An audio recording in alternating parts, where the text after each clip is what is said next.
This is the Baymont Podcast with Marty Solomon. I'm his co-host, Brent Billings. Today, we are wrapping up session 7 of the podcast by hearing about Marty's sabbatical experience, a little bit at least, and reflecting on what we've all been through in the season of rest. We're back, baby.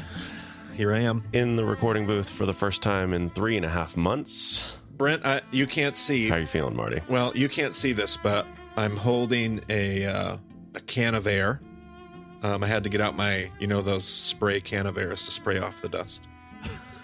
I had to get out my air can to spray off the soundboard. I haven't fired it up in like 106 days. I thought you were going to say that you turned it into an air horn.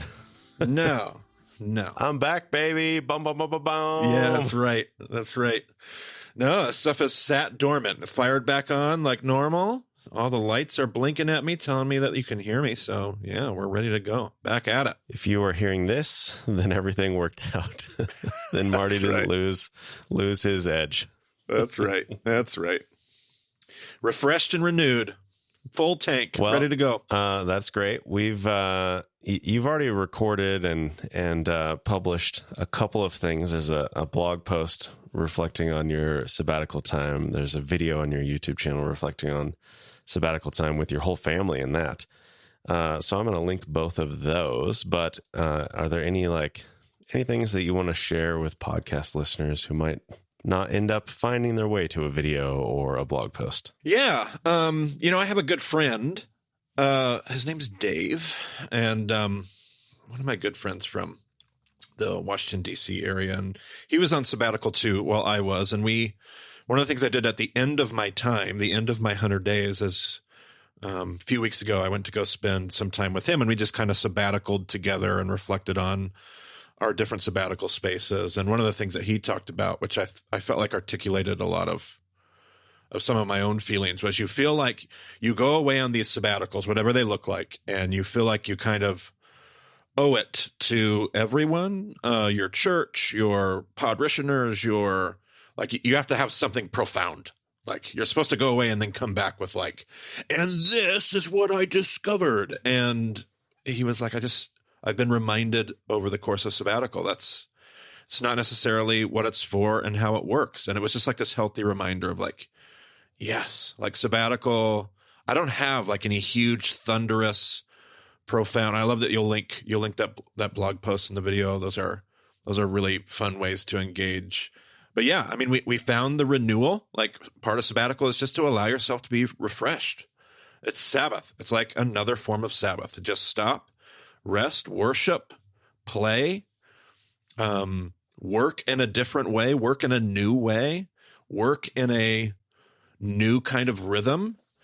So we found that renewal, and it was funny because at the end of my 100 days, I did not feel like, oh man, I got to go back to work.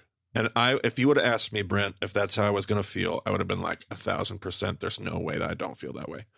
But I didn't at the end of sabbatical. I was like, oh, I'm ready. I enjoyed every moment of all 100 of my 100 days. But I also am no, I'm ready. Let's go back. It's time to go back. It's just time. There's a time for this and a time for that. Good old Ecclesiastes. So we found the renewal. We found the margin. I got to do some things that just filled me up. There are some things just schedules and life and whatever, things that I just say no to, playing my instruments. Brent, you know this about me. I used to play the drums all the time, right? You probably met me first, and I was probably more of a drummer than a preacher, right? Yeah, I definitely saw you. You were, I think you'd only preached 2 times by the time I showed up at the church, but you were on drums all the time. Yeah. So there's a whole part of me, and I got to just every day I would play. My neighbors are probably what is going on at the house down the street? But every day I would just get out there and play my drums and enjoy some music. I would cook. I love to cook.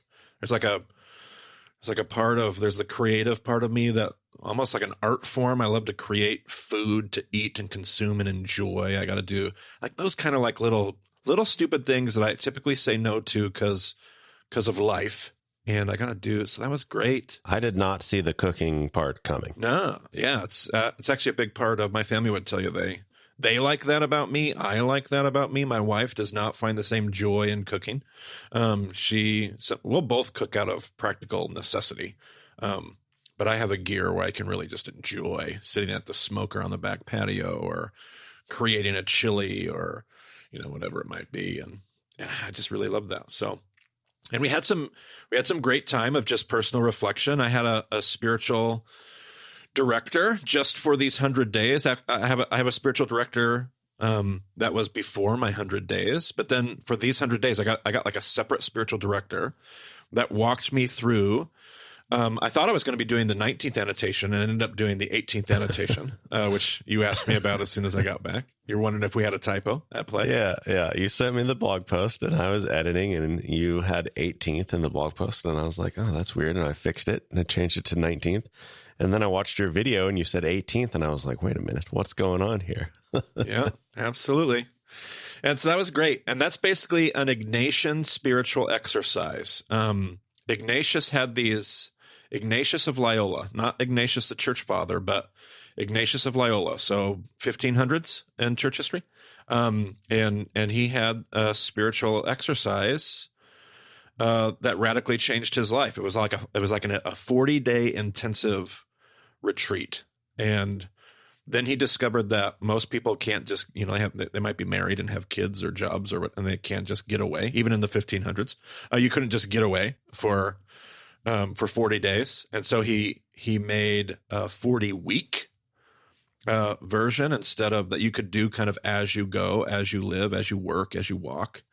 And then discovered that for a lot of people that was even a bit much. And so then he tore it down to a 10-week, which is really just kind of an introductory 19th annotation light.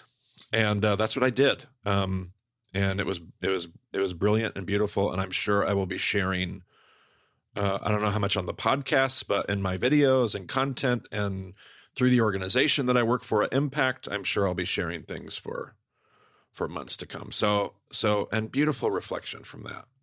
Not deep, not complex, not profound, but in its simplicity, not its complexity. Just spending time with Jesus in the same spot in the same way every day, growing in intimacy every day for 10 weeks. And yeah, I really got to stare some of my demons square in the face. Two of them are worry and anxiety. And I got a lot of notes. Those didn't go away.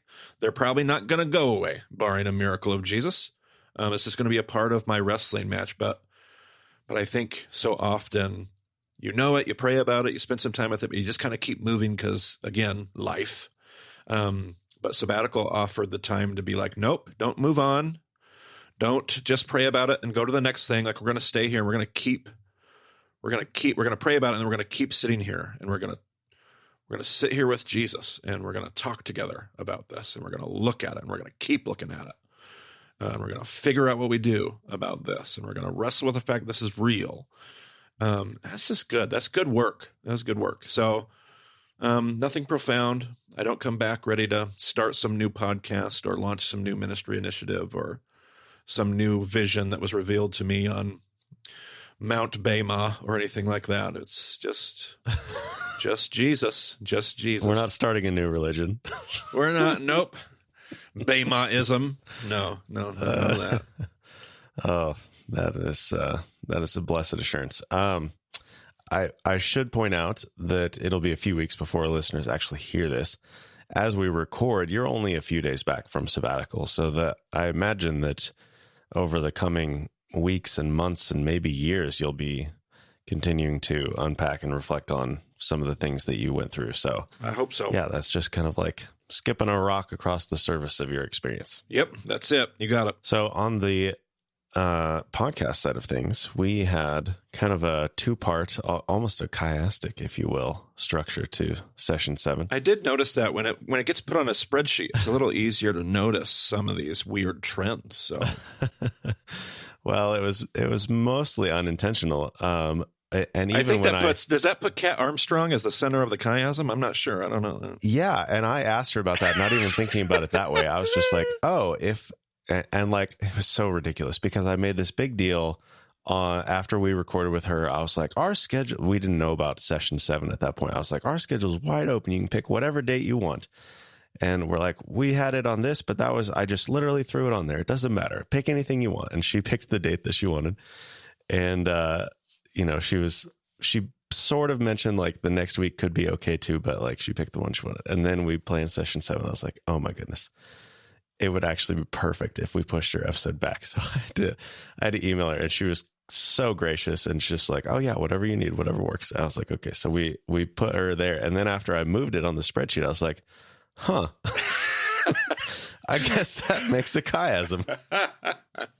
There you go. I'd love to support Kat's work in that way. We'll make her the center of season 7. I love it. Yeah.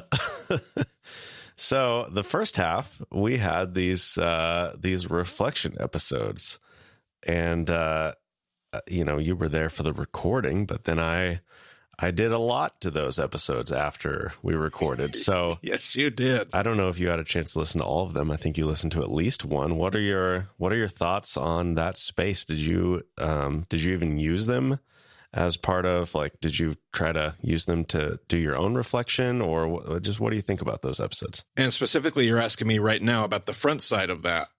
We're being dumb now, but the front side of that chiasm, like the first half of season 7, is that what you're referring to? Yes. The reflection episodes with all the special music and everything. Yeah, I loved it. And we had done all that recording, and I knew you were going to do more to it, but then I left and we weren't going to work together. Like typically you and I might kind of toss, hey, listen to this, and we'd kind of create together, but I left and you just created. I'm sure maybe you solicited the help of some other people, but you just kind of went to work. And Reed did help with some musical selections. Yes, absolutely. I loved it.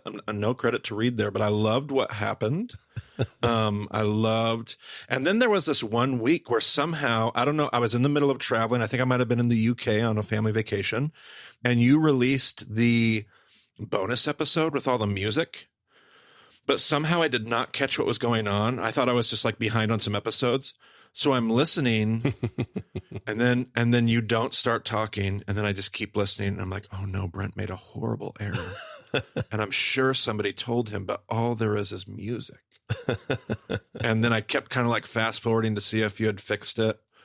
And then I looked, and it was like 2 hours and something, and I'm like, oh, and then I looked at the title, and then I was just overjoyed. I'm like, this, and then I went all the way back to the beginning and just let it play as I was driving the car. And one of my favorite, like, I'm always looking for ambient, and it's going to be one of my favorite ambient music tracks to play when I'm working on stuff where I can't do lyrical music. So I love it. It's one of my favorite episodes, like the whole season. Yeah. I don't know what that says. There's no content in it, but I love that. It was really well done. Yeah. I had some people ask about, the music, and if they could, get something where they could do more time to reflect. I was like, well, I mean, here's the tracks, but I was like pulling the stems and making custom mixes, so it's not quite going to be the same. And, I was adding in the bird songs and, other sounds. And I was like, well, okay. And I was like, you know what? I bet I could just like, and Logic had an easy way to pull in tracks from other episodes. So I just combined all the things and took out our words. And,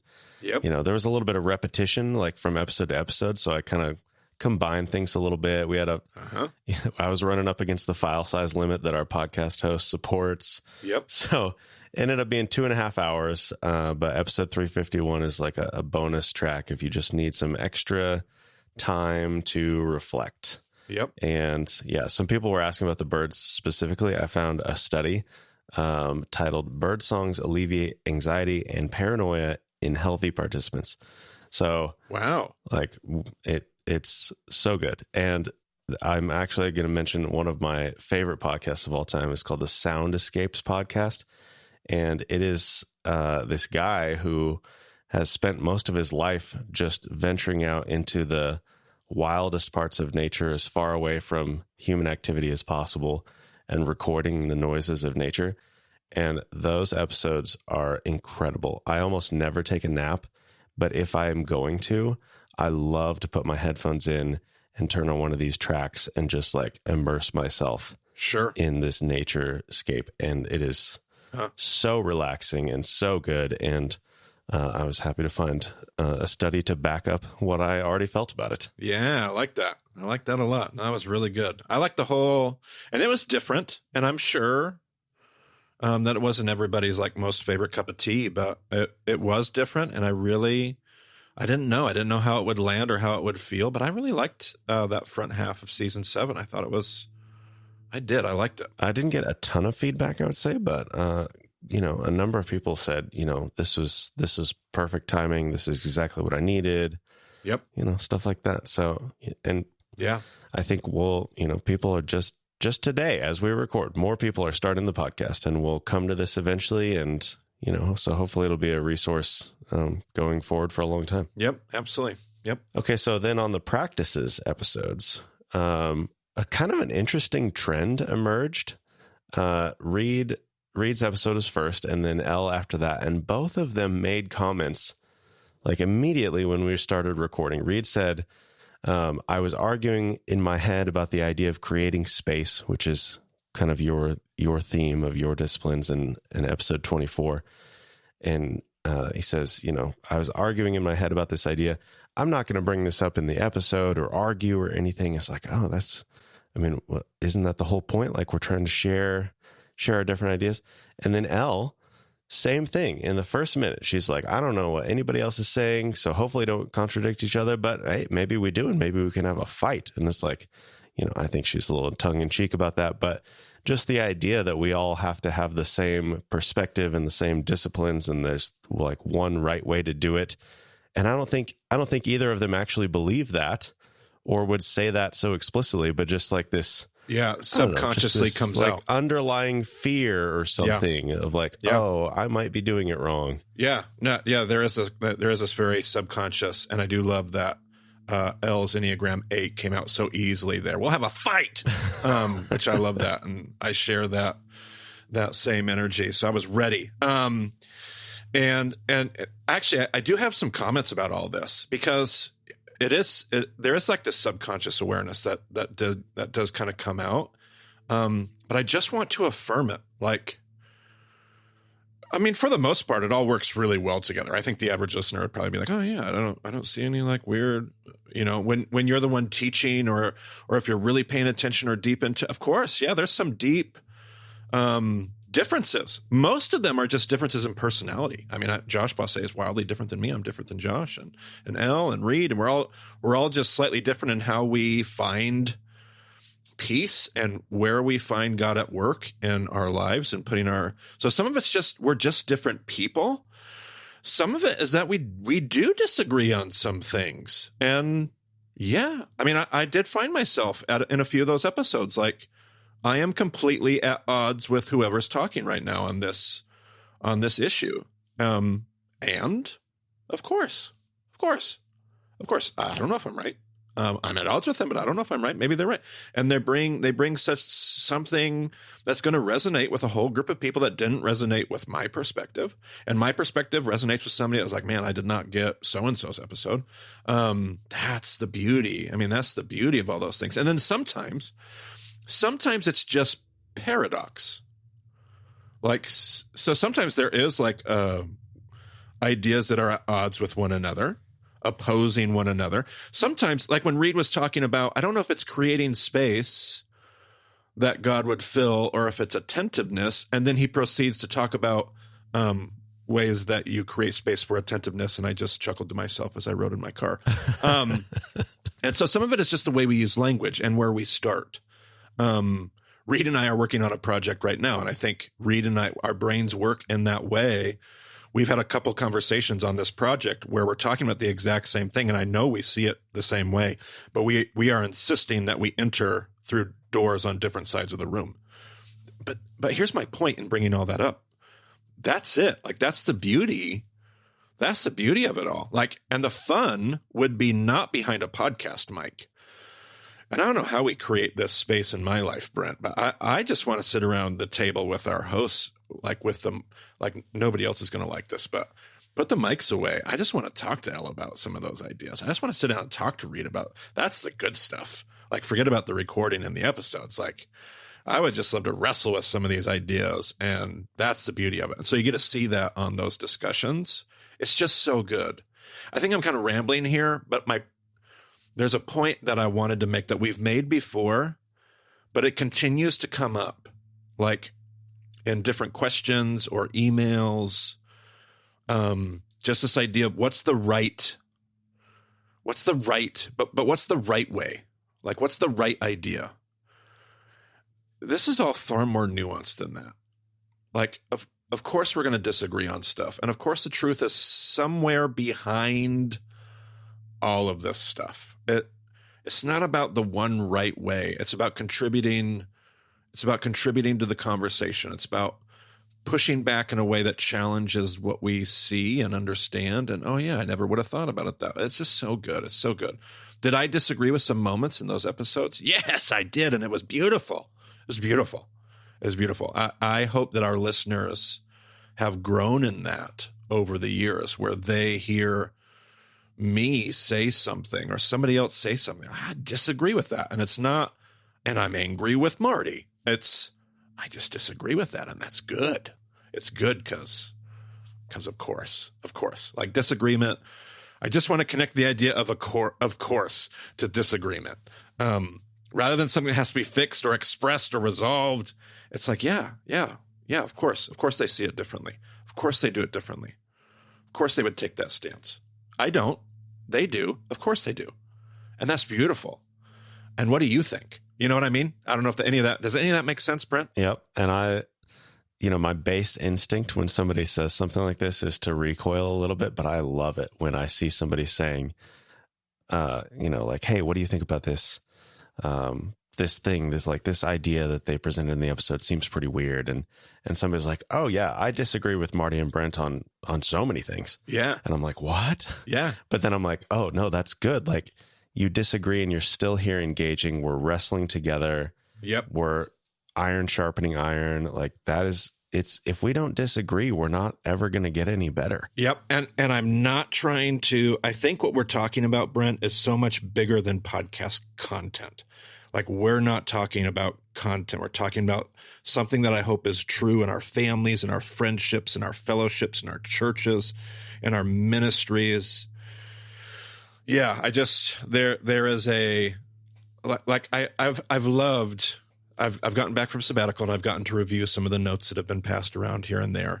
And I love that some people at the end of season 6 were like, Josh's Mishkan series was it for me. That has been the most and I've found life-changing episodes everywhere, but that was the most life-changing. One person's, my favorite quote was, that was peak Bema. I love that.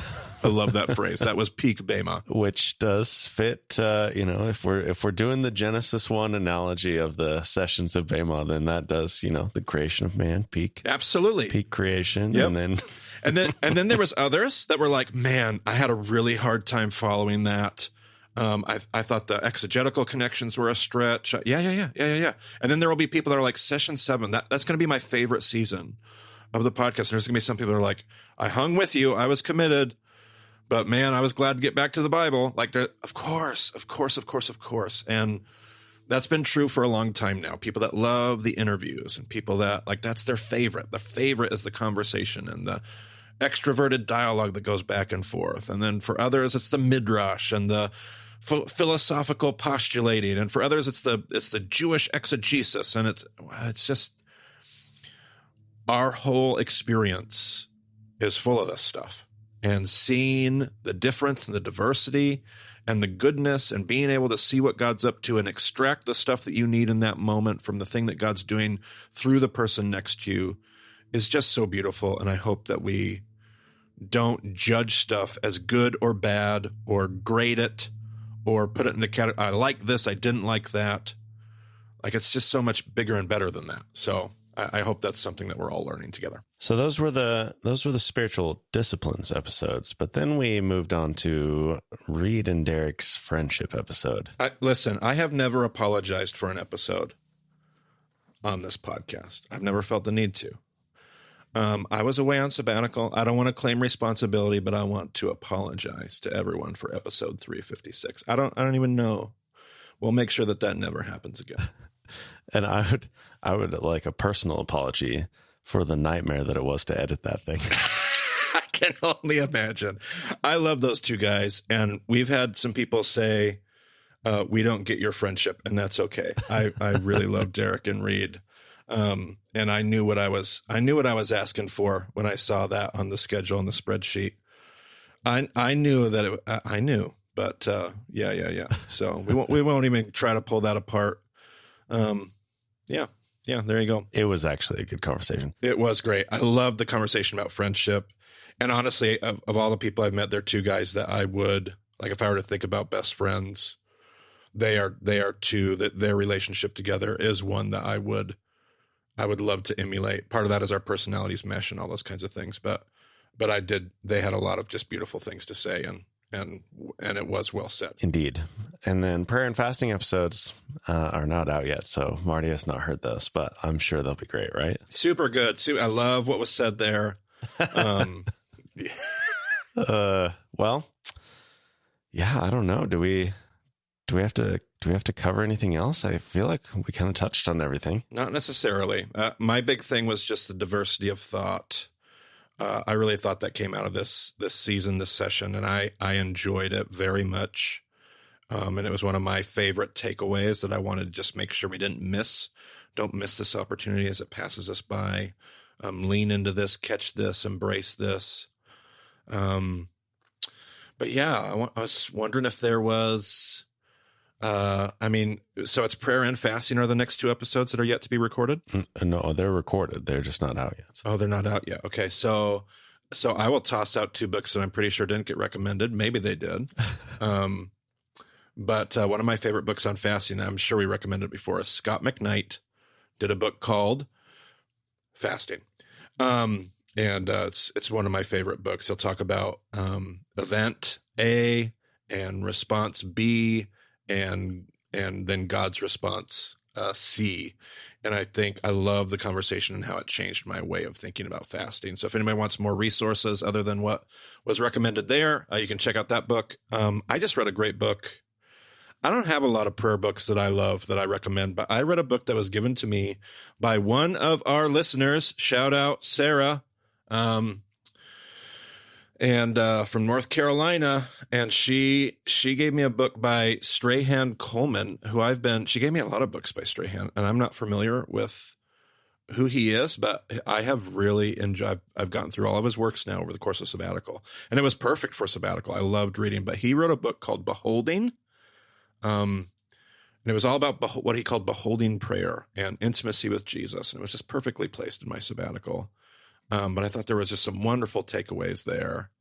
I would recommend that book too. So we'll throw some book recommendations in there. What else do we need for a capstone episode? Is that it? I have one final question. Oh, okay. I love that. Did you get any ideas or pick up any thoughts on a new practice that you might engage in? I picked up a lot of one of the things that the Jesuits call the 18th and 19th annotation, as Ignatius called it, a school of prayer.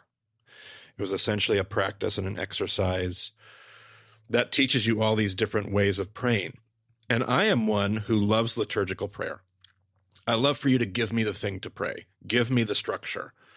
I mean, obviously I love spontaneous prayer too.